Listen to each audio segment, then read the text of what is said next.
et à tous, soyez les bienvenus dans cette émission. Les cellules des prisons belges, dont l'État a si souvent été dénoncé, font l'objet d'un plan de rénovation, mais le programme s'échelonne sur 20 ans. Réelle avancée ou poudre aux yeux, ce sera le premier dossier de cette émission. 2018, année record pour le photovoltaïque à Bruxelles, avec plus de 15 MW de nouvelles installations, c'est 50% de plus qu'en 2017. Pour autant, pas question à ce stade de revoir les aides régionales, pourtant trop généreuses selon certains. Et enfin, les 11e rencontres images mentales commencent demain. Le festival explore la représentation de la folie, notamment dans le cinéma, et entend casser les stéréotypes autour de la maladie mentale. Bonsoir Vincent Spronck. Bonsoir. Alors le gouvernement a annoncé un plan de rénovation de ces prisons. Ça fait des années que vous l'attendiez, ce plan ? Évidemment, on est très content que cela vienne enfin. C'est quand même pas un scoop de dire que les conditions de détention dans les prisons les plus anciennes du pays n'étaient plus acceptables. Et donc, il y a un plan, même s'il est à long terme, puisque cela va s'échelonner sur 20 ans, qu'un plan soit déposé est évidemment un progrès dont tout le monde se réjouit. Ouais, Marie Berquin, bonsoir. Vous êtes présidente de l'Observatoire international des prisons.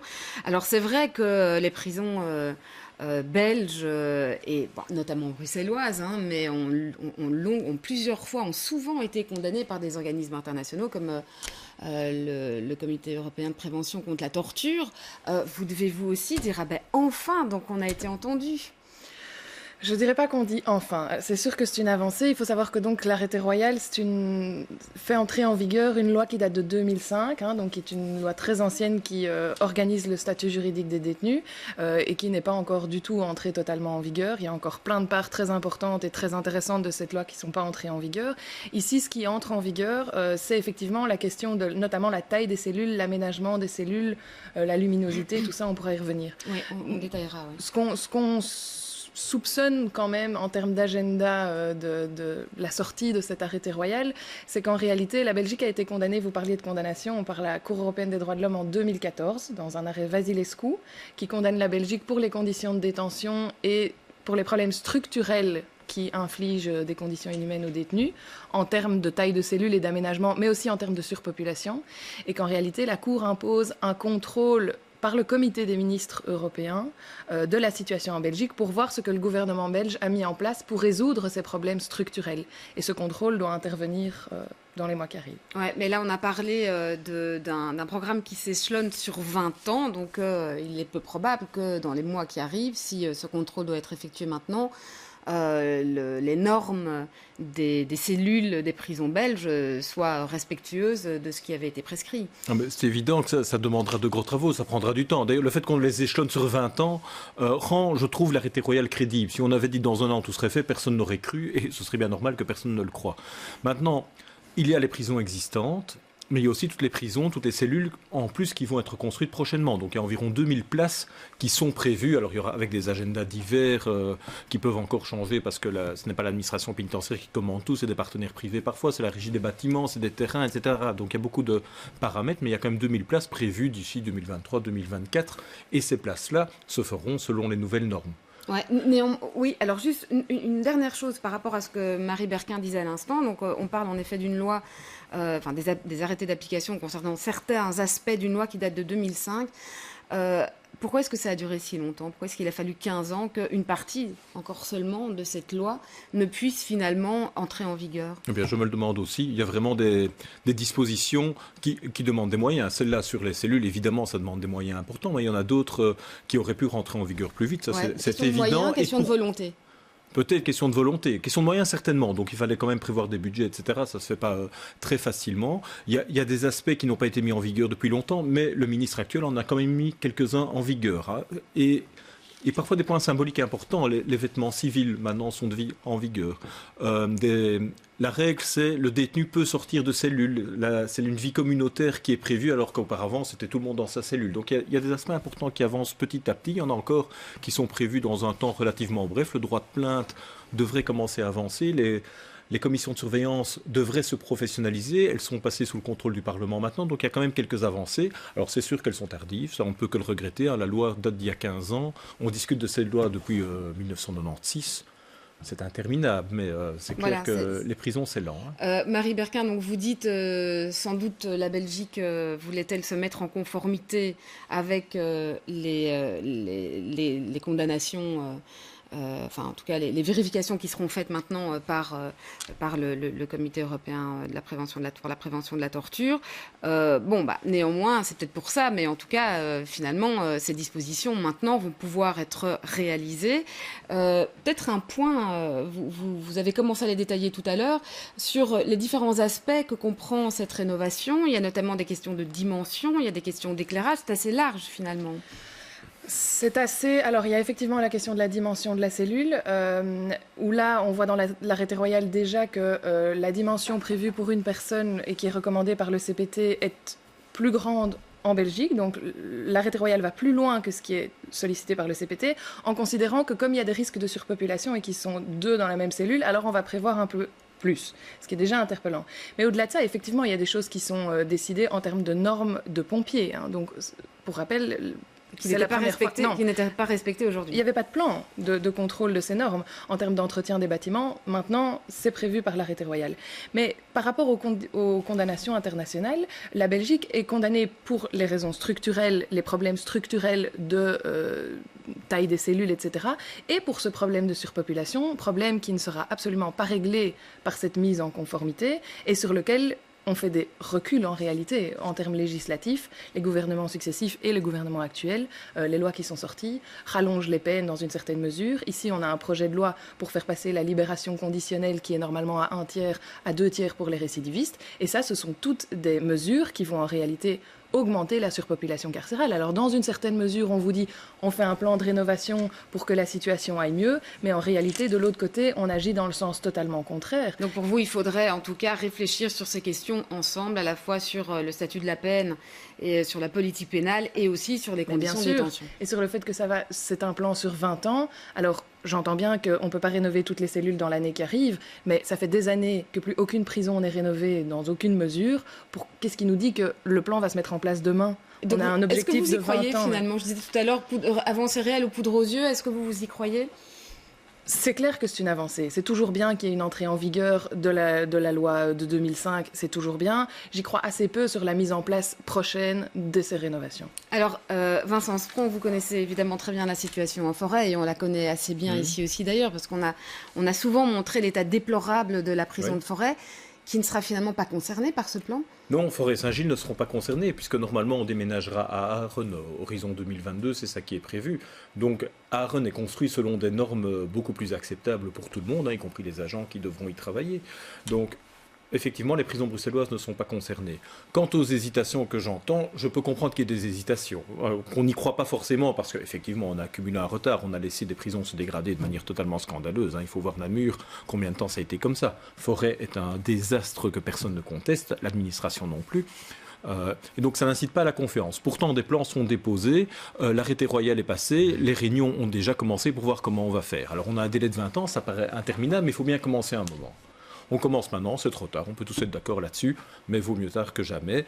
Et je vous redis aussi, c'est pour les anciennes prisons, mais il y a aussi des nouvelles prisons qui sont en route et qui devraient ne pas être touchées par ce phénomène. Ouais, en tout cas, vous dites que c'est trop tard pour certaines prisons, en tout cas c'est le cas pour Saint-Gilles et Forêt. C'est-à-dire que peut-être un point sur la situation à Forêt, donc il y a 2 ailes qui sont toujours fermées pour l'instant. 2 ailes les plus importantes où on pouvait mettre, il fallait l'accepter, 200 détenus, mais c'était vraiment des conditions de détention scandaleuses, ont été fermées en 2017 pour faire simple, et donc on fonctionne avec une capacité tout à fait réduite. On est passé de 750 détenus au pire de la crise de la surpopulation, habituellement c'était 600 détenus, on est passé à une population de 180 détenus. Mais dans les prisons, dans les parties les plus... Oui, c'est ça, puisqu'elle a été en gros divisée en 2. C'est ça, et on a gardé les parties les plus délabrées, parce que ce sont les plus accessibles pour les pompiers. Donc vraiment, c'est des cellules médiévales. D'ailleurs, il faut baisser la tête pour rentrer. L'éclairage est lamentable, l'aération, n'en parlons pas. Il n'y a pas de toilette, c'est encore des seaux, il n'y a pas de robinet. Enfin, ça ne va pas d'incarcérer dans des conditions pareilles. Ouais. Et alors, à Saint-Gilles, qui, elle, fait face à la surpopulation... la surpopulation a traversé la rue. Avant, c'était l'inverse. C'est ça, donc la surpopulation a traversé la rue, il n'y a pas d'autre expression. Donc il y a 800 détenus pour 589 places à Saint-Gilles. Alors les conditions de détention, les cellules sont moins dégradées que ce qu'on connaissait à Forêt à l'époque. Donc d'une certaine manière, c'est moins visible quand on voit Saint-Gilles. Mais c'est réel, il y a d'abord la surpopulation. 800 détenus, il y a une espèce de modus vivendi qui arrive, mais quand on est au-dessus, 850, 900, ça devient une boîte à sardines dans laquelle il y a trop de monde et on ne circule plus. C'est vraiment problématique. Les cellules commencent à se détruire petit à petit, mais c'est aussi, la surpopulation engendre des problèmes au niveau de l'infrastructure. C'est des questions de buanderie, de cuisine, de douche. Tout ça est en bout de course ou va être en bout de course prochainement. Saint-Gilles va connaître sans doute ce que Forêt a connu, qui était usé dans les cellules, mais usé dans les murs, dans l'infrastructure. Et donc vous disiez, peut-être on va faire un dernier mot là-dessus, vous disiez, de toute façon, comme il y a le projet de Haronne à l'échéance d'ici 2022, pas question de rénover en tout cas les projets de Saint-Gilles, les forêts. Vous, ça vous rassure d'une certaine manière, Marie Berquin, de savoir qu'en 2022, la prison de Haronne va remplacer ces deux prisons-là ? Pas tellement. D'abord parce que, pour revenir de nouveau, mais sur cette question qui est vraiment problématique à Saint-Gilles-les-Forêts notamment, de la surpopulation pour laquelle l'État belge a encore été condamné par le tribunal de première instance ici tout récemment, la construction de Haronne ne réglera pas le problème de la surpopulation carcérale. Toutes les études le montrent partout, tout le temps. Vous pouvez construire autant de prisons que vous voulez. Et sur les conditions de détention, néanmoins ? Alors, sur les conditions de détention, peut-être. Il reste qu'il y a des difficultés qu'on aperçoit déjà dans la construction de Haronne, notamment en termes de sécurité dynamique, notamment en termes de contact et de liens sociaux entre les détenus et les agents, parce que ce sont ces nouvelles prisons qui sont extrêmement technologiques, ce qui met une grande distance entre les détenus et les agents, ce qui est vraiment problématique, notamment en termes de gestion de la sécurité. Ouais, et sinon, en termes de délai, Vincent Sprong, vous y croyez 2022 parce qu'on attend encore une décision du Conseil d'État. Alors, il y a une décision du Conseil d'État qu'on attend, mais ça, personne n'a la main. Mais si le Conseil d'État valide, alors 2022 devrait être respecté. Bon, on ne va pas parler au jour près ou au mois près, mais on est dans un agenda pareil. Par rapport aux remarques qui sont faites là, je trouve que ça mériterait un débat, parce qu'on entend souvent ça, et je ne suis pas d'accord avec toi. On est sur un sujet un peu différent, qui est celui de la méga-prison de Haronne, et sur lequel on reviendra certainement. Mais donc là, il s'agissait plutôt de faire le point sur la situation existante aujourd'hui. J'allais vous dire, vous tiendrez le coup d'ici là, mais vous allez me répondre que vous n'avez pas le choix. De toute façon, voilà, c'est comme ça, quoi. On n'a pas le choix. Et quand on voit ce qu'on a traversé dans les années 2014-2016, je pense que pour Forêt, le plus dur est derrière. Ouais, très bien. Eh bien, merci à tous les deux, en tout cas, d'être venus nous donner vos opinions et votre éclairage et votre expertise aux uns et aux autres. Tout de suite, on se penche sur la situation du photovoltaïque à Bruxelles, qui a connu un véritable boom en 2018, avec des chiffres d'installation qui ont doublé par rapport aux années, en tout cas à l'année précédente. Bonjour à tous les deux. Alors Pascal Misselin, est-ce qu'on peut dire vraiment que 2018 est une année record pour le photovoltaïque à Bruxelles ? Oui, c'en est une. En l'espace de 10 ans, c'est la première fois qu'on a autant de panneaux photovoltaïques. Ouais, et c'est-à-dire qu'en termes de puissance aussi générée, les chiffres que je donnais à l'instant, ça veut dire que c'est 50 fois plus qu'en 2018. C'est 50% en 2018, de plus c'est 50%, qu'en 2017. Voilà, pardon, je me suis un peu complètement emballée. C'est en gros 2 fois plus que l'année précédente. Voilà. C'est x2 par rapport à l'année précédente. Tout à fait. Ce qui est vraiment beaucoup en chiffres absolus, je dirais. Grégory Neubourg, bonsoir. Bonsoir. Beaucoup pour le marché bruxellois, c'est bien. Au niveau, si on prend un zoom arrière, au niveau du monde, on est à 500 gigawatts dans le monde. Donc 4 gigawatts en Belgique, donc 1% du marché mondial. Et Bruxelles ferait 0,1% ou 2% du marché belge. Donc on est vraiment une toute petite partie du marché mondial. Oui, c'est ça. Donc on peut dire, Pascal Misselin, effectivement, on a fait x2 par rapport au chiffre de l'année précédente. Néanmoins, ça reste relativement marginal encore à Bruxelles. Ça reste marginal. Maintenant, il faut bien se dire qu'il faut distinguer les installations des particuliers qui sont extrêmement marginales à Bruxelles. On est à 3-4 000 particuliers qui ont des installations photovoltaïques, et puis des installations de moyenne ou de grande taille. Et celles-là, elles commencent à venir à Bruxelles, et elles représentent en fait en puissance 80% de la puissance installée sur Bruxelles. Et celles-là, il faut pouvoir les développer, et c'est sur celles-là qu'on compte le plus. Ouais, et ces installations, est-ce qu'il y a une différence qu'on peut faire entre l'intervention du privé et l'intervention du public dans les installations photovoltaïques ? Disons, Vous voulez dire que Est-ce que les opérateurs publics, est-ce que le privé est plus actif que le public dans les installations photovoltaïques? Le privé a été plus actif historiquement. Maintenant, depuis quelques années, il y a eu le projet SolarClick, qui est un projet d'installer du photovoltaïque en partenariat avec Sibelgas sur les bâtiments communaux. Et ça, c'est un projet qui est en train de se développer bien. Ouais, et c'est un projet qui vise effectivement à encourager les communes et les pouvoirs locaux à installer le photovoltaïque via un système, disons, qui est intéressant pour tout le monde, quoi. Voilà, en tout cas pour les communes, de ne pas devoir investir, mais de bénéficier d'une avec un système de tiers investisseurs qui permet aux communes, c'est ça, de réduire leur investissement à la base? En tout cas, de réduire leur facture d'électricité très vite, oui. Ouais. Alors, je ne sais pas si vous l'avez dit tout à l'heure, Pascal Lismin, mais finalement, en termes de puissance, qu'est-ce que ça représente à Bruxelles? À Bruxelles, donc 80 MW de puissance, c'est en photovoltaïque. Ce n'est pas énorme, comme on le dit, par rapport à la Belgique. Maintenant, c'est toujours intéressant. Et pourquoi est-ce que ça prend beaucoup moins à Bruxelles que dans les deux autres régions, alors que pourtant, le photovoltaïque est très soutenu en région bruxelloise? Je dirais même que c'est la seule région qui soutient encore le photovoltaïque.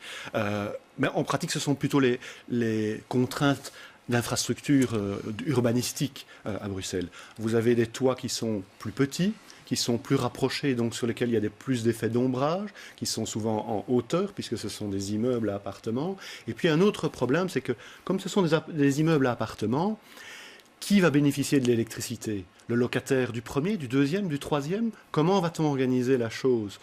Est-ce que le propriétaire va installer ça pour un locataire? Donc il y a une espèce de frein et une difficulté technique, mais aussi organisationnelle. Maintenant, les pouvoirs publics sont en train de développer des projets de contrats de bail ou d'échange d'électricité qui pourraient se faire entre les différents locataires pour arriver à développer cette électricité produite localement et qui pourrait être partagée localement. Ouais, alors on peut peut-être rappeler, Grégory Neubourg, le système, mais vraiment rapidement, la manière dont le système fonctionne, parce que vous disiez le système, enfin le photovoltaïque est tellement soutenu à Bruxelles qu'on peut se demander quand même pourquoi il n'y a pas justement un engouement beaucoup plus fort pour installer des panneaux. Alors le système, on a deux types d'aides. On a le système... le principe de compensation qu'on va simplifier en disant, même si ce n'est pas le cas, que c'est comme si le compteur tourne à l'envers. En tout cas, c'est comme ça dans les deux autres régions et c'est le même principe à Bruxelles. Et en plus, et ça c'est spécifique à Bruxelles, on a des certificats verts qui sont une aide à la production et qui sont assez généreux. Oui. Donc voilà, les deux systèmes d'aide. Est-ce que, donc vous, Pascal Misselin, à Bruxelles, vous, votre position, le conseil enfin en tout cas la position que vous avez rendue publique, c'est que les aides sont trop généreuses, il faudrait les réduire. Alors pour nous, si on regarde ces deux types d'aides qui sont la compensation et les certificats verts, au niveau de la compensation, ça nous avons dit stop.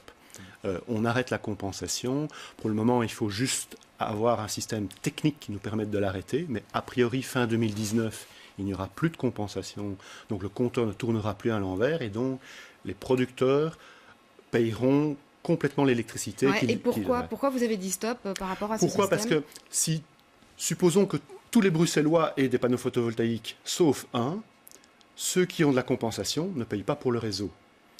Or, on ne peut pas mettre la charge du réseau sur un seul habitant qui n'aurait pas de panneaux. Donc il faut que équitablement la charge des frais du réseau soit répartie sur tous les Bruxellois. Ça nous paraît équitable et social, cette approche-là. Et d'ailleurs la Cour d'appel de Bruxelles nous a donné raison et nous a dit vous devez continuer dans ce sens-là, c'est une bonne chose. À côté, donc, je vous disais qu'il y avait le système des certificats verts, et le système de certificats verts est très généreux pour le moment en région bruxelloise. Certes, un peu trop généreux, c'est-à-dire qu'on a un retour sur investissement qui se fait en 5 ou 6 ans, alors que normalement, l'arrêté du gouvernement prévoit que le retour d'investissement doit se faire en 7 années. Donc c'est un peu plus rapide que prévu. Donc il y a un certain effet d'aubaine. Les gens qui investiront maintenant auront un avantage économique certain en plaçant des panneaux photovoltaïques. Mais ce n'est pas non plus une gabegie, c'est pas non plus excessif. Donc si on laisse courir le système encore pendant quelques mois, ça peut aller, mais il ne faudrait quand même pas le laisser traîner pendant trop longtemps. Pourquoi le risque, c'est quoi? C'est de créer aussi une bulle sur les certificats verts? C'est de créer effectivement une demande forte, mais c'est surtout un problème, je dirais, au niveau des grandes installations. Parce que là, entre une moyenne installation et une très grande installation, on a le même système d'aide. Et là, ça peut très vite créer un grand nombre de certificats verts. Et une production d'un grand nombre de certificats verts, et ça pourrait créer une bulle, mais quoique je crois que la législation est prévue pour pouvoir ajuster très vite les quotas, et donc je crois que là c'est assez bien pensé jusque parce qu'on est encore loin de la bulle quand même. Oui, le risque de bulle à l'horizon 2019 ou voire même 2020, il est inexistant. Pourquoi? Parce que pour le moment, on a juste un tout petit peu trop de certificats verts par rapport aux quotas qui sont imposés aux fournisseurs d'électricité. Et en 2020, les quotas augmentent, et là on devrait être un petit peu en trop court. Mais il ne faut pas non plus, comme vous dites, qu'il y ait des grandes installations qui commencent à avoir énormément de certificats verts. Parce que la ministre a répondu, donc vous préconisez de limiter les aides. Pour l'instant, il n'est pas question de changer le système à Bruxelles, et notamment un des arguments, c'est de ne pas faire peur aux Bruxellois ou de ne pas freiner la volonté ou l'engouement de certains à s'engager et à investir dans le photovoltaïque. Oui, je peux comprendre qu'il ne faut pas faire peur. Maintenant, il faut quand même donner un message raisonnable et leur dire le système qui est mis en place pour le moment est un petit peu trop généreux, donc on ne pourra pas le faire durer pendant plus que quelques mois. Peut-être un an, mais pas vraiment au-delà. Ouais, ça veut dire que d'ici un an, on pourrait imaginer que le système actuel soit revu à la baisse? Mécaniquement, normalement, il doit être revu à la baisse ou être réanalysé tous les ans. Donc on remettra un avis à la ministre au 1er septembre au ministre. Encore faut-il que la région vous suive, quoi. Voilà. Nous ne sommes qu'une instance de conseil, d'avis. C'est la ministre qui décide. Peut-être toute dernière chose pour terminer, Grégory Neubourg. Je crois que l'enjeu de demain, ça va être cette autoconsommation collective. Donc le fait de pouvoir partager son électricité, pas seulement entre voisins, mais entre bâtiments. Et ça, c'est quelque chose sur laquelle la région avance. Et il y a beaucoup d'espoir. Mais ça va permettre de développer du photovoltaïque dans des bâtiments pour des personnes qui n'auraient par exemple pas de toit bien orienté. Ils pourraient investir dans des installations chez quelqu'un d'autre. Et donc ça, c'est un potentiel qui est en train de se mettre en place et qui sera intéressant à suivre dans les prochaines années. Très bien. Merci à tous les deux, en tout cas, pour toutes tes explications. Et tout de suite, on plonge dans le festival Images Mentales avec cet extrait du film Mitra de Georges Léon. La nuit commençait à tomber. Ça devait être en hiver. Je me suis aperçu que quelques collègues s'étaient transformés. Enfin, en tout cas, dans mon rêve, ils ressemblaient presque plus à des morts vivants qu'à des collègues. Parfois, je me réveillais aussi la nuit et je ne comprenais pas d'où vient ce tic-tic. Et ça aussi, le tic-tic, il m'a fallu du temps pour réaliser que c'était les tic-tic du scan, en fait, de la caisse. Et en fait, c'est pas tit, tit, c'est vraiment le tit, tit, tit. Il faut être super rapide, c'est un minimum de 30 articles de minute, donc voilà.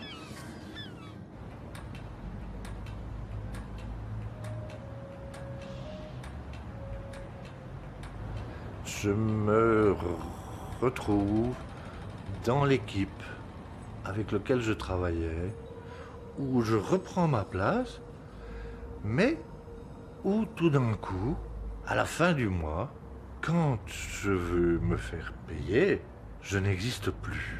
J'ai l'impression d'être un fantôme, j'ai l'impression d'être là, de faire mon boulot, mais sans exister. Un extrait du film Rêver sous le capitalisme de Sophie Bruno et non pas du tout de Mitra de Georges Léon qu'on verra un peu plus tard. Bonsoir Christian Marchal. Bonsoir. Alors c'est l'un des films qui sera diffusé dans le cadre de ce festival Rencontre Images Mentales. Pourquoi avez-vous choisi ce film-là ? On l'a choisi très tard dans la programmation. En fait, c'est suite, tout simplement parce que je l'ai vu et je me suis dit vraiment ce film par rapport au sujet de notre festival qui est Images Mentales correspondait vraiment très très bien. En plus, c'est un film qui n'offre aucun contrepoint. Donc c'est des personnes qui viennent, qui expliquent leurs rêves. C'est un film assez exigeant pour le spectateur. Et il n'a pas, je vais dire, un professeur machin ou un docteur qui va expliquer les rêves. Donc là, on a vraiment des gens qui racontent leurs rêves et la manière dont leurs rêves sont pénétrés en fait par leur vie professionnelle, quoi. Tout à fait. Et donc, vraiment, ce film m'a tout de suite plu et donc je l'ai proposé au comité de programmation. Et du coup, Bonsoir Martine Lombars. Bonsoir. Alors, vous êtes coordinatrice du festival. Expliquez-nous d'abord le but de ce festival qui en est déjà à sa 11e édition et qui vise vraiment à décortiquer, à travailler, à questionner la question de l'image de la maladie mentale. Oui, parce qu'on s'est rendu compte, là ça fait une 30aine d'années qui se fait que moi j'ai pu débarquer dans cet univers de la santé mentale pour réaliser des petits films avec des patients dans une institution. Et bon, on s'est vite rendu compte que la maladie mentale et la mauvaise réputation, la psychiatrie, la folie, et qu'il nous semblait nécessaire de pouvoir proposer un autre regard et d'autres images de ces personnes en souffrance. Et puis aussi, les personnes qui fréquentent les institutions devraient pouvoir avoir l'occasion de justement présenter une autre image d'elles-mêmes. Souvent, ce sont des personnes qui se disent un peu honteuses aussi. Enfin, je veux dire, les personnes ne sont pas, qui sont en souffrance psychique, qui ont séjourné pendant un moment dans un hôpital psychiatrique, vont avoir du mal à assumer parfois cette partie de leur vie. Et donc, par la réalisation de ces petits films au départ avec les patients, on a cherché un endroit où on pouvait leur donner la parole en fait. Et donc, trouver un espace de diffusion où on pouvait projeter ces films devant un vrai public et où ces personnes se présentent autrement qu'en étant un malade psychiatrique, mais une personne qui a réalisé un film en atelier. Christian Marchal, c'est un bon vecteur, le cinéma, pour aborder ce sujet? Oui, tout à fait. C'est vraiment un vecteur d'imaginaire, d'émotion. Et puis c'est aussi les réalisateurs, les cinéastes qui nous offrent un regard singulier, qui n'est pas nécessairement le regard du soignant ou du tout public. Donc souvent les cinéastes qui ont travaillé avec, qui ont fait des documentaires, c'est souvent des personnes qui étaient vraiment très proches de leur sujet, des sujets qui les concernaient personnellement par rapport à ça. Et nous offrent des fois un regard tout à fait décalé et qui pose question aussi bien justement par rapport aux soins, par rapport justement à la vision sociale de la maladie mentale et offre vraiment une plage de discussion à ce moment-là et de débat. Eh bien, je vous propose justement qu'on regarde maintenant un extrait de ce film Mitra de Georges Léon. Cher Monsieur Muller, je suis dans un pétrin. Ils sont en train de m'envoyer à l'hôpital psychiatrique. Faites quelque chose, s'il vous plaît. Bien à vous, Mitra Kadival. Dear Mr. Miller, today they decided to start the treatment. I beg you to start a campaign. Delphine? Delphine, ça va?